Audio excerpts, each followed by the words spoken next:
Je m'appelle Ghislain Diatta, habitant de Djibo complémentaire. Nous avons tenu à faire ce point de presse en compagnie de la population de Cité Peul par rapport au lotissement qu'on a fait ici à Djibo et Cité Peul. Voilà, on a fait le lotissement depuis 2013 par l'ancienne équipe. Malheureusement, il y avait eu beaucoup de problèmes. Et là, depuis lors, la nouvelle équipe est venue. Ils ont arrêté le lotissement. Et quand la nouvelle équipe est venue, c'est vrai qu'il y avait beaucoup de problèmes auparavant. Après Baldé, même avant de partir, il a sorti un arrêté. Ils ont eu à arrêter tout le lotissement. Même, vous allez voir même les briques qui sont là.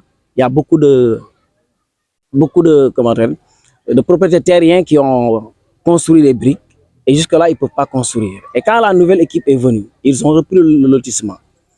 Ils sont descendus sur le terrain, ils nous ont convoqués à la mairie, on a discuté, on a fait un autre recensement. On a fait le recensement de Djibo et Cité Peul, on a déposé tous les papiers à la mairie. Eux-mêmes, ils sont descendus sur le terrain avec leur équipe. La mairie, le cadastre, l'urbanisme, tout, la voirie. Et depuis lors, depuis l'année passée, ils nous ont dit, voilà, le problème est déjà réglé. Et jusque-là, on n'a pas de papier, on ne nous a rien donné. Rien donné. C'est pour cela qu'on a jugé nécessaire de tenir ce point de presse pour alerter surtout M. le maire. Après avoir déposé beaucoup de demandes d'audience, jusque-là, le maire ne peut pas nous recevoir. Le mois d'octobre, on a fait une demande. Il ne nous a pas reçus. On était obligé de voir le préfet. Après, le préfet nous a demandé encore de lui relancer. On a fait la relance au mois de décembre. Jusqu'à aujourd'hui, il ne nous a pas reçus. C'est pas normal. Jusque-là, il n'a pas reçu. Et là, on est là à Djibo, on ne peut même pas avoir de l'eau. Quand tu vas au cadastre, comment on appelle ça encore, à la CNO, on te demande de chercher un plan cadastral. Tu arrives là-bas, on te dit, voilà, le maire a tout arrêté. On ne délivre plus de papier administratif pour le quartier de Djibo ou bien encore Cité Peul. Vous allez voir Cité Peul, on habite comme dans les favelas là. Et là, on ne sait pas si on est de Ziguinchor, nous aussi, ou bien on n'est pas de Ziguinchor. Donc c'est pour cela qu'on a dit, on va tenir ce point de presse pour arrêter. Parce que tu ne peux pas avoir ton terrain, on te dit de ne pas construire et il n'y a pas de solution. Il n'y a pas de solution jusqu'à là. Donc nous interpellons directement le maire par rapport à la situation de Djibo. Parce qu'il nous avait promis l'année passée, avant l'hivernage, qu'ils vont régler le problème là. Jusque-là, rien. Donc, on est encore en début d'hivernage. On ne peut pas attendre, franchement. On ne peut pas attendre. Ils sont dans leur maison, bien habités. Nous, on est là, on patauge dans l'eau, mais pendant l'hivernage. Donc, on veut vraiment qu'ils nous règlent le problème de Djibo avant même la fin de l'hivernage.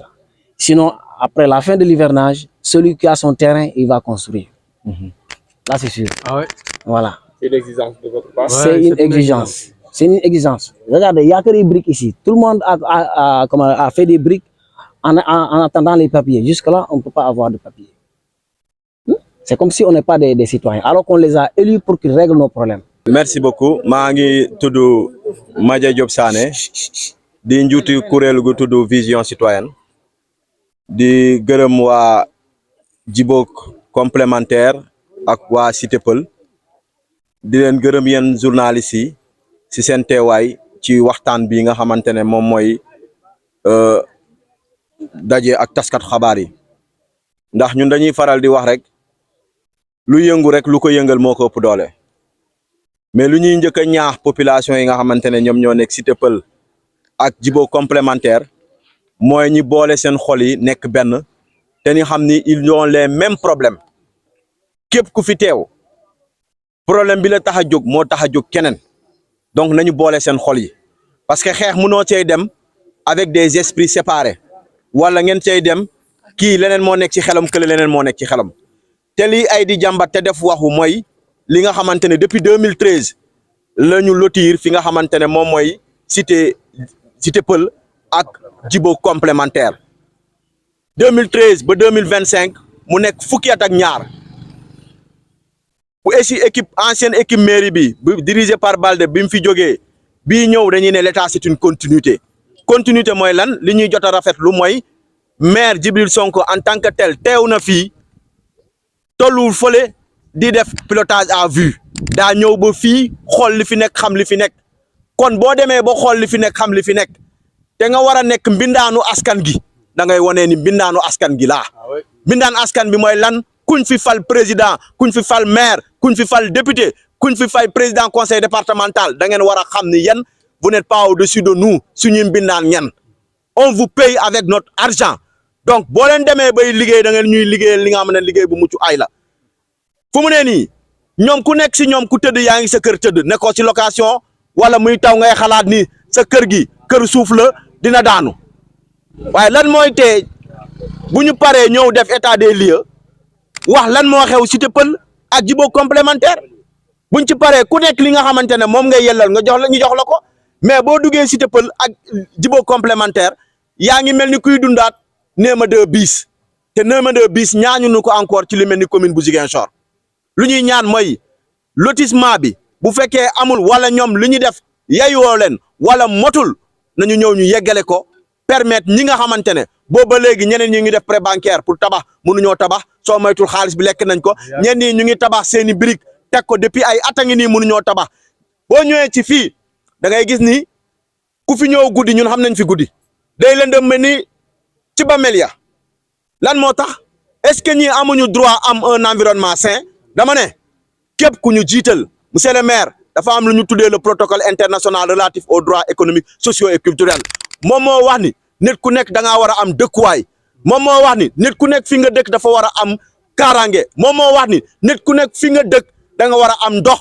da nga war a am courant waaye ñun lan la ñu génnee waa Cité Peul ak Djibo complémentaire excusez-moi ba nga xamante ne ñun fu ñu dëkk am na courant am na ndox yoon yi gën na te ñoom mënuñu koo am te dëkk biir Ziguinchor dañuy ñaax maire critiques yi bëri na trop ci yow waaye boo xoolee sa doxalin la ndax waxambaane bu yabee bukki rek ci doxin bi la kon da ngaa war a changer doxin mooy maanaam boo jëlee promesse na nga ko respecté parce que les populations yi ñu gis nii ñii ils sont ivres de patience depuis 2013 ba 2025 ala kulli yaale bu fekkee nag amu leen courage bi ngeen wax leen ko ñoom population bi ku nekk si ñoom mu am courage bi jël briques yi nga xamante ne tabax na ko mool na ko te mu doon lu dëgër buy tabax étage mu tabax ko buy tabax terrasse mu tabax ko mais nit ñi ngi ci dëkk ci banco ba léegi alors que ils ont des moyens de construire des bâtiments yi nga xamante ne ay bâtiments yu dëgër la mais qu'on se dise la vérité il faut nag ñuy respecter population yi ñun loolu lañ leen bëgg a ñaax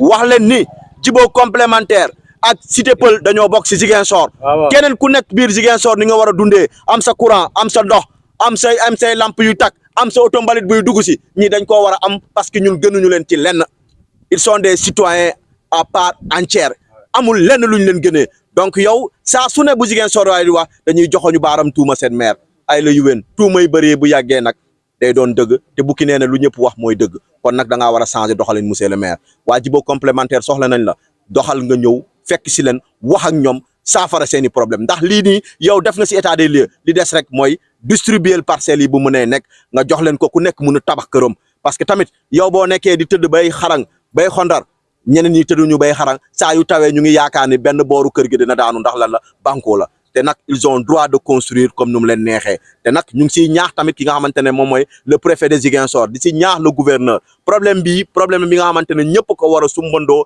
yóbbandoo ko bu ci maire mënul dara gouverneur na saisir hiérarchie bu gën a kawe mooy le ministre de tutelle parce que bu fekkee maire dañ koy jox ay problème yi nga xamante ne bu tëddee tef ko ci suufu njegenaay bi moom fàtte na ko waaw bu boobaa bu yàggee moom wóolute moom dana doy waar